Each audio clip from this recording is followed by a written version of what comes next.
CBS 46 News presents Public Affairs on Peach. Memory issues right off the bat. Lost keys, things in funny places, spatulas in the freezer, just funny little things that were out of context, and quickly began to realize that our short-term memory was leaving her. Good morning. Welcome to Public Affairs on Peach. I'm Karen Greer. We're talking about Alzheimer's. It's a brain disease that causes a slow decline in memory, thinking, and behavior. And it's the most expensive illness to treat in America today.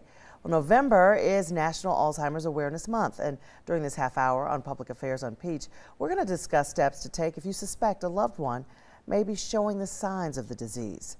There are 47 million people living with Alzheimer's and other dementias. 5 million of those are right here in the United States. My first guest today is Dan Gerke. In addition to being on the board of the Georgia Alzheimer's Association, he also had to make a very difficult decision when his wife was actually diagnosed with the disease. Dan, thank you so much for joining us. I know, tough to talk about, but something you are really dedicating part of your life to now. Go back and talk about when you first realized that your wife was perhaps having more than just memory loss. Her symptoms tended to center around getting lost. She had a job where she would have to drive, and that's when we first started noticing issues. She would call me frequently asking for directions, and 10 minutes later I'd get the same call over again.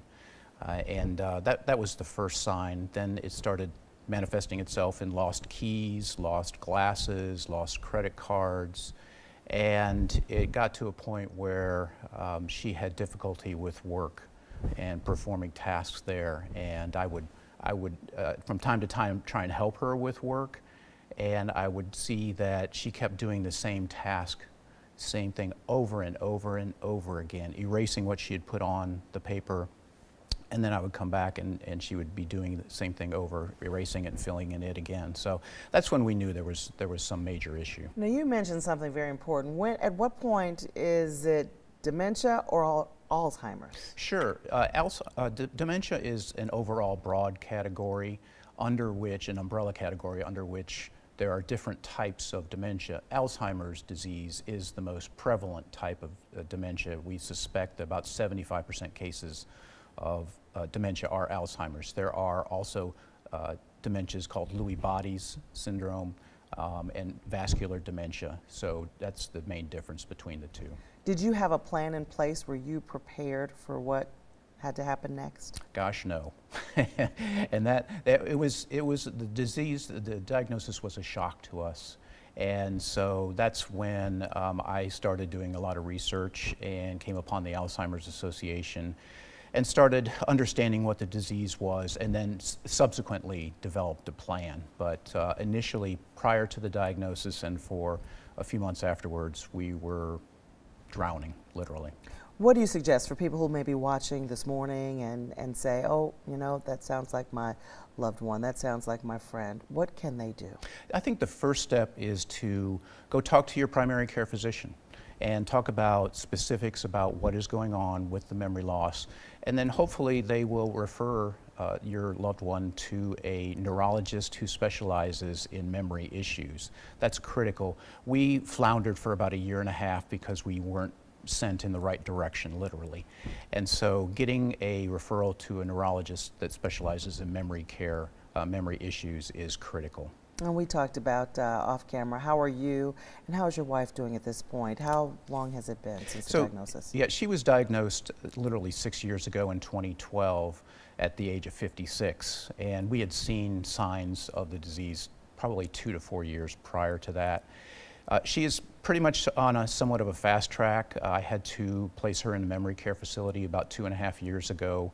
She is 62 now. Unfortunately, she has to be fed. All the toileting issues are taken care of by the caregivers there. And the solace for us is that she is seemingly happy and content. She smiles. She recognizes us most of the time. And so we're just wanting her to have good care and be happy, and it seems like she's getting that. And it also affects the family, as you've seen. Absolutely. How are you and your family doing? We're doing okay. It was tough and difficult trying to understand what was going on prior to the diagnosis. Once we got the diagnosis, it wasn't any easier, but it was helpful to understand what was going on. And I have gotten so much help, incredibly, from the kids, from our friends, from her siblings, 7 siblings who come and visit her and give me respite breaks. So the support from our family and friends have been tremendous. So we're doing okay. And there are a lot of trials, all kinds of things out there where you're testing people early before they really have the signs. Is that right? That's correct. Research is critical to finding a cure or prevention for this disease. So the association has a clinical trial match program that you can find at alz.org. And that signing up for that program and trying to get into a research, whether you're a patient or whether you're even a caregiver, so that we're looking for people who don't have memory care issues as well, too. So yes, that's critical to finding this cure. We've got a lot of information. We're going to come back and visit you again, Dan. Dan's going to stick around and have more on what assistance is available for families dealing with Alzheimer's disease here in Georgia. But up next, seniors and scams, what to look for and how you can protect your loved ones. We'll be right back.